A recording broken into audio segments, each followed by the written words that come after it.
एक बार भगवान शंकर कैलाश पर्वत पर विराजमान थे, साथ में जगत जननी भवानी मां पार्वती भी वहीं विद्यमान थी। भोले बाबा थोड़ा समाधि में बैठ गए, सोई नारद जी आए। माता जी जय जय सीताराम। हाँ सीताराम सीताराम। माता जी भोले बाबा कहाँ है? साधना में है। अच्छा अच्छा ठीक है। अच्छा माता जी भोले बाबा तो साधना में, आपको कुछ रहस्य पता है भोले बाबा का? बोले क्या? 3 रहस्य हैं शंकर जी के। क्या रहस्य हैं? अरे देवी जी माता जी, पहला रहस्य तो ये है कि तुम्हारे भोले बाबा की पहले भी शादी हो चुकी। पार्वती जी बोली क्या बोल रहे? बोले ठीक कह रहे हैं, पूछ लेना। आपको पता नहीं होगा इसलिए हमने सोचा बता दें। फिर तो आपको ये भी पता नहीं होगा जो मुंडों की माला है वो किसी की है, और ये जो भस्म लगाते हैं इसका पता है रहस्य? बोले बिल्कुल नहीं। तुम्हें पता है तुम बताओ। नारद जी बोले हम बता नहीं सकते, किसी के गोपनीय मैटर में हम पढ़ते नहीं। पार्वती माता जी बोली जय हो, आगी लगा के चल दो, तुमने बता रहे नहीं हो, आगी लगा दी, जय हो जय हो। नारद जी बोले अच्छा माता जी प्रणाम। पार्वती माता बोली ठीक है जाओ। गए नारद जी। अब भोले बाबा समाधि से जगे, सोई कहा देवी जी सीताराम। लेकिन माताओं की आदत तो होती है कोई बात दिमाग में बैठ जाए सोई घूमत रहा। भोले बाबा ने कहा देवी जी सीताराम। पार्वती जी बोली वही पहली बारी से करो। भोले बाबा समझ नहीं पाया ये क्या उल्टा सिस्टम है। अरे देवी जी क्या हो गया? शंकर जी तो समझ गए कहीं नारद जी तो नहीं आए थे। धीरे से सिर हिलाओ हो आए तो थे। शंकर जी बोले कुशल है, बातों से काम चल रही बनना वे, जहां जाते हैं वहां तो आग ही लगत। देवी जी ये कौन है, किसका नाम ले रही, किससे सीताराम करें?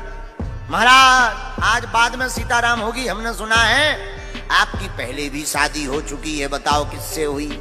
अच्छा और कोई प्रश्न? हाँ महाराज ये मुंडों की माला किसकी है? और कोई प्रश्न? ये महाराज भस्म किसकी है? सुनो देवी जी हमारा पहले भी विवाह हो चुका, लेकिन वो किसी और से नहीं, पूर्व जन्म में तुम ही सती थी, इसलिए तुमसे ही हमारा पहले विवाह हो चुका है। अच्छा महाराज ये मुंडों की माला, ये मुंडों की माला भी तुम्हारी ही है? हमारी? देवी हम तुमसे इतना प्रेम करते हैं, जब भी तुम्हारा शरीर त्याज्य होता है, जब तुम चली जाती हो तो देवी हम तुम्हारे बिना रह नहीं पाते, इसलिए तुम्हारे मुंड को उठा करके हम अपने हृदय के पास लटका लेते हैं। अच्छा महाराज ये भस्म? बोले ये रघुनाथ ये राम नाम के प्रभाव की भस्म।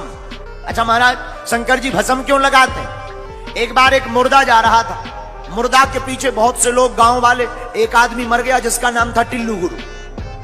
टिल्लू गुरु मर गया, बहुत से लोग पीछे थे, सब कह रहे थे राम नाम सत्य है, राम नाम सत्य है, राम नाम सत्य है, सत्य बोलो सत्य है। शंकर जी ने कहा वाह ये लोग कितने अच्छे हैं, राम नाम सत्य कह रहे हैं। तो शंकर जी भी पीछे खड़े हो गए और पीछे पीछे शंकर जी भी चलने लगे, क्योंकि जहां राम वहीं भोलेनाथ। तो शंकर जी भी कहने लगे राम नाम सत्य है, राम नाम सत्य। लेकिन जैसे ही शमशान घाट पहुंचे तो जो लोग गांव वाले आए थे, जहां मुर्दा को रखा हो आग लगाई, तो जो गांव वाले राम नाम सत्य कह रहे थे सब बदल गए 2 मिनट में।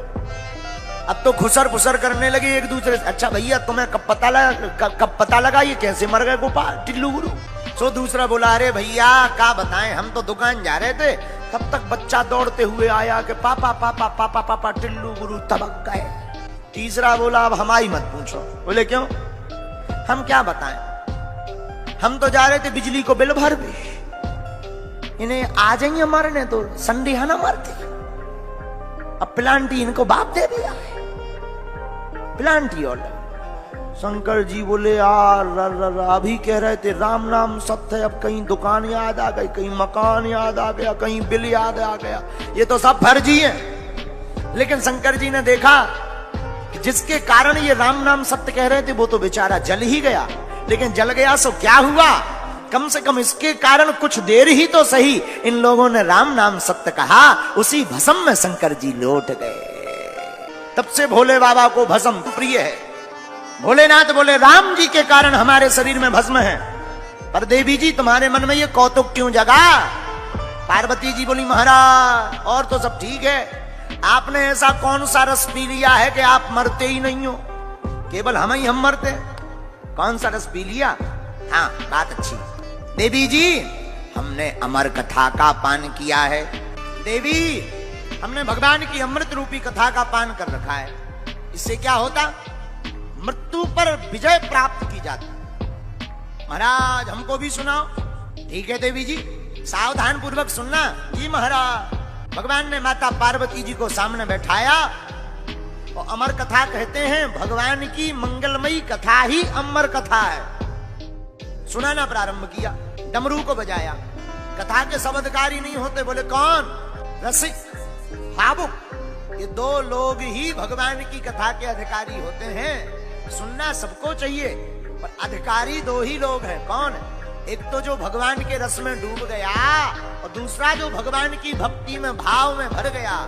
ऐसे लोग ही भगवान की कथा के अधिकारी हैं।